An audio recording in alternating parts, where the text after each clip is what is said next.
Please welcome Miss Janice Wong.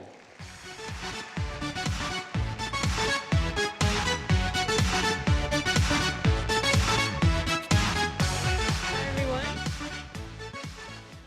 Are you all super inspired? After the video, I'm already feeling it, and it's a really inspiring day today. Well, thank you all for having me here today. I'm really honored and privileged to be able to speak to you, especially in this edition of the National Young Leaders Day Women's Edition. And I just learned it's all women today, so it's really amazing. Now, I'll do a quick introduction. I'm Janice Wong, of course, of 2am Dessert Bar and 2am Lab. But I just want to share something very personal, and I've never actually done that before, even to media or anyone. But 7 to 8 years ago, I actually had a car accident, a really bad one, in Australia. And when I was the passenger, and what happened was, a car smashed right into our car. The guy was drunk, underage driver, and the entire car was smashed right into me. I couldn't move my legs. I have a third-degree burn on my right foot. My entire head smashed into the windscreen. I have about 20 over stitches on my forehead, and I passed out for a while. And that incident really shook my life, and I felt like, you know what, it's so short, and I really got to do something very purposeful and meaningful. So I graduated still with my Bachelor's of Economics, and I decided, I'm not going to pursue any more of my studies, but I'm going to pursue my passion instead. So what I did was finish my studies and went straight into cooking. I went to Paris and then started learning and cook. And my dad thought I was crazy because he actually offered me a job in a bank. And why do you want to do something, with low-paid job and long hours? And it was funny because at the backstage, actually, my assistant actually told me, I want to ask you a few questions. I'm 15 years old, and I want to be a chef next time. And I was like, look, if you have a dream, if you have a passion, go for it. Don't let, the long hours, the low pay, be a hindering factor. I mean, I never expected myself to be standing here today to be speaking in front of all of you, but I would say dream and pursue your dream. So. We're going to go through the slides. Cool. So I'm going to brief you through on what I do. I opened 2am Dessert Bar when I was 24 years old. Very young, very ignorant.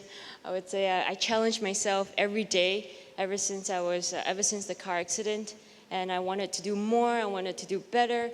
And I think you are your own mentor sometimes, you are your own inspiration, and you continue to do that every day. It's tough to wake up in the morning and go, hey, I'm not happy with this, I want to do more, I want to do better. So that is my motive every day, and I constantly do that very carefully, actually. So what we have here is 2am Dessert Bar. It's a 45-seater. I opened it when I was 24 in 2007. And we do desserts, such as this. And, the desserts are very different. I wanted to create a different experience. I don't just want to put cakes and ice cream. My life was to dedicate myself to the culinary scene. And I was like, okay, how can I do that? How can I inspire people through my food? If I give you cake and ice cream, great, it might taste good. Does it look good? It could look good. But again, I think deeper and I think more, and I think, okay, how can I play with your senses, your smell, your taste? All of them play a very big part in the experience you will get when you eat or consume something. So the biggest thing that for me when I create food or when I create experiences is my memory, my childhood memory. I think all of us have so many different memories. If I were to collect all of your childhood favorite sweets at this moment, it would be amazing. And so I create a lot of that with my childhood memories. This was created, the previous one was created based on cheese and crackers. And when I was a kid, I eat cheese and crackers and as a dip and then eat it. And now I make an adult version of it. So again, based on your memories, because my philosophy is the balance of flavor, texture, and temperature when I create. And flavor being the most important because it's what your memory remembers most. It doesn't matter how beautiful it is. I mean, how many of you remember the best chocolate cake you ever had or the chocolate ice cream? It doesn't matter how beautiful it was being created, but you remember the taste of it. And so that's really important for those aspiring chefs out there. Just a little tip for you, to always focus on the taste. So then I started creating more avant-garde desserts and keep pushing myself every day. And I created a book about a year and a half ago. I decided to give all my recipes away, which is completely insane as well, as some of the chefs might ask. And why? I mean, for me, it's about sharing. When you have a dream, when you're living it, it's about sharing, and you never know what you might get back in return. I mean, I did a workshop once, and I was sharing a lot of my recipes and a lot of the techniques I discovered. And guess what? After that, I mean, it was an overwhelming response of people sharing back their ideas. And this instance right now, it's also quite amazing. I mean, later we're going to have our break time, and we're going to have an interactive session. And the idea is to continue to inspire and share what you discover, what you know. And that's why I created also the lab. So I did something, again, very stupid, which my father thought I was insane. Creating a lab. Instead of another dessert bar, I decided to do a kitchen, non-profit kitchen, to create, and it's our laboratory where we create techniques, textures for the next generation or this generation. And the idea is the muffin, okay? The muffin really inspired me to create the lab. I know it sounds really bizarre, but it is true. How it happened was, I was thinking one day, who created muffin? Think about it. I mean, the woman who started putting these cake batter into small little molds, that act that she did influenced the entire world today. I mean, that one act that she said, okay, I'm gonna make cakes smaller. And look, every cafe now has that tiny little cake. And it has turned into a phenomenon of cupcakes and stuff. And I mean, it's just amazing what that one woman did. And no one knew. So I started researching, I think it's someone in America, but you never know. And I told myself I wanted to be that woman. I want to be that woman who people don't really know who she is, but her influence is enormous. And it doesn't matter. It really doesn't matter if people know you or what. But you know what? That one act that you first started out really changed a lot of people's lives, and that is who I wanted to be. So I started the flavor wall. As you can see, these are some of the experiments that we do at the lab, playing with watermelon. So the one on the right is watermelon. We do a lot of fermentation as well. The next one is durian, so salt crusting a durian. So we're doing a lot of, I wouldn't say weird things, but things that are back to, the olden times where you start to use only the equipment that you have around you. Hansel and Gretel. I mean, who knows Hansel and Gretel? Hear the story. Another inspiring story when I was watching it, because I was creating a fairy tale dinner 2 years ago. And I was reading about Hansel and Gretel. And one part was that, the mother, or rather the stepmother, went into the kitchen, and while waiting for her kids to come home, she started putting flour, sugar, eggs, and milk. The milk guy came, there were eggs in the farm, and she started putting all these things together into a wood oven, and guess what she got? Custard. I mean, that's bizarre. I mean, how many people ever think about that? And so I told myself, this is what the lab is gonna do. We're gonna take all these raw ingredients, and we're gonna put it in front of us and start creating new techniques. Going back to the olden times, I mean, it's kind of really cool to think about it that way, how food was created. So, going back into it, back to the book, one thing I did 2 years ago, which is really inspiring for me, and I'm actually really honored to have the next speaker, Cassandra, here as well, because this is something I did an experiment on myself. And again, I'm so blessed we are all so blessed to have our 5 senses. So one thing I did was to shut off my sense of sight voluntarily for a good 3 days, 72 hours. So what I did was I was walking around, talking to people, eating as per normal. But imagine, so I'm gonna talk to you right now with my eyes shut. And imagine if you've never seen an auditorium before, how would you be creating an auditorium? How would you imagine what it looks like if you've never seen people before? So I started practicing that. And I started doing that quite often now because that allows me to really create with a lot of freedom, create with no one telling me what to do. And you start creating different worlds in your head. And I tell you, it's so fun. Your parents don't know what you're doing, so that's pretty cool.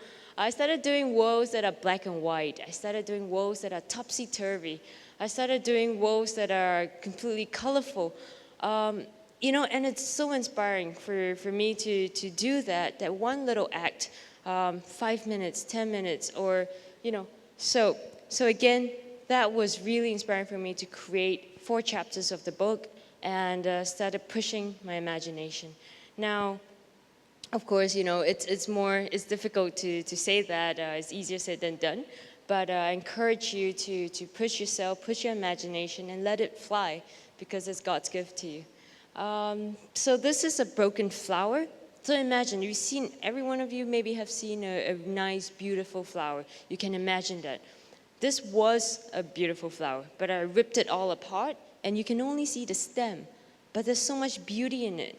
So by shutting my sense of sight, I realized there was so much beauty in the broken. And I started looking at things from a different perspective. I started looking at things on the ground, broken rocks. And I started to imagine, that is also marshmallow. It's a stretched marshmallow.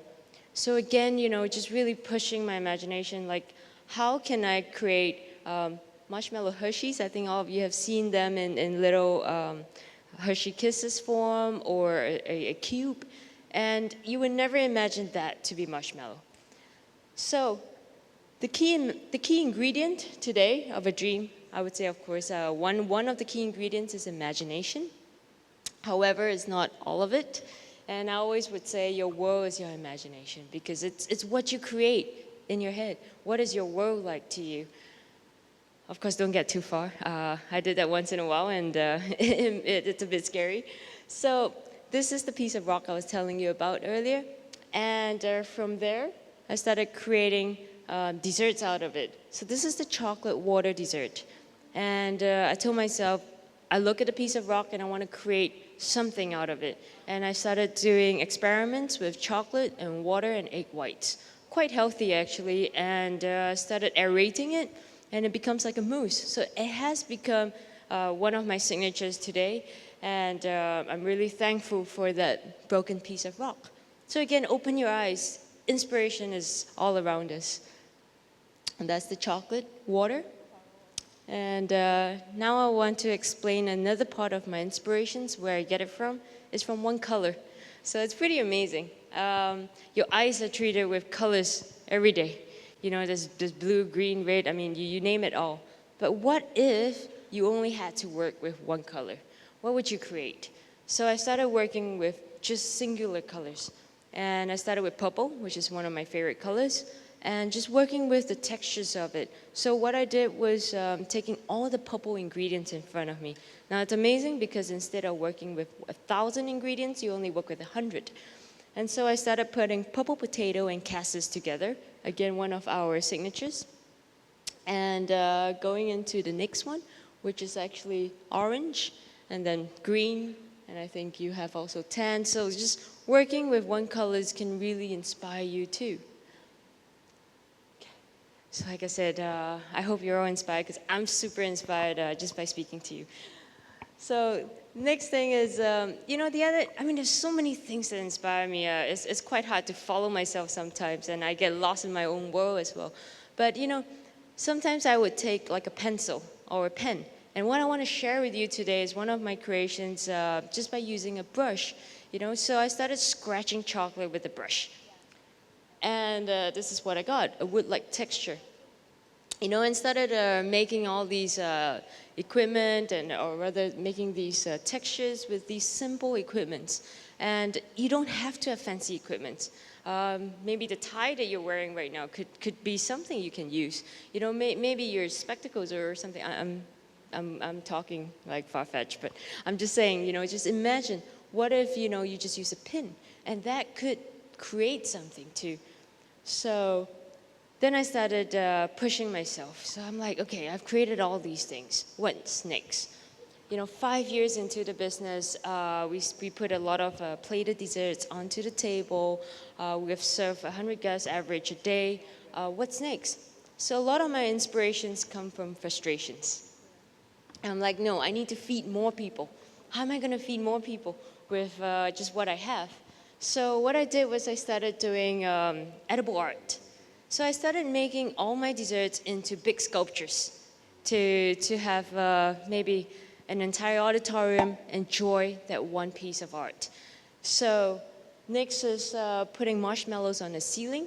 So imagine if this entire auditorium was filled with food. I mean, how crazy would that be?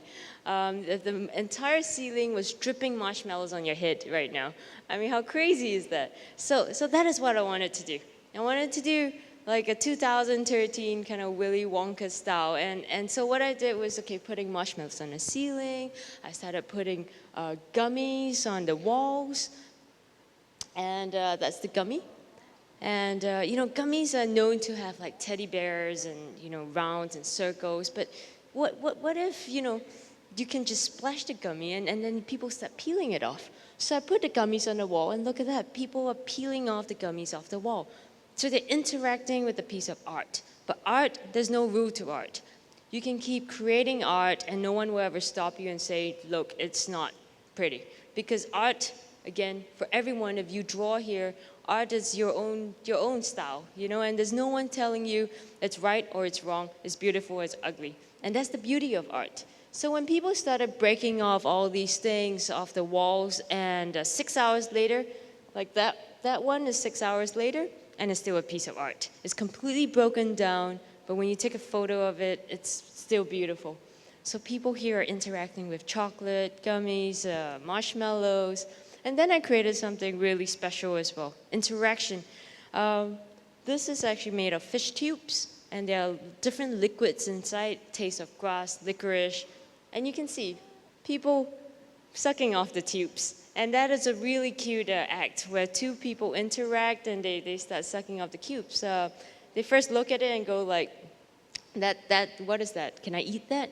And that emotion already enhances their senses and makes them curious and want to go closer to the piece of art. And when they have gone closer to the piece of art, they start smelling it.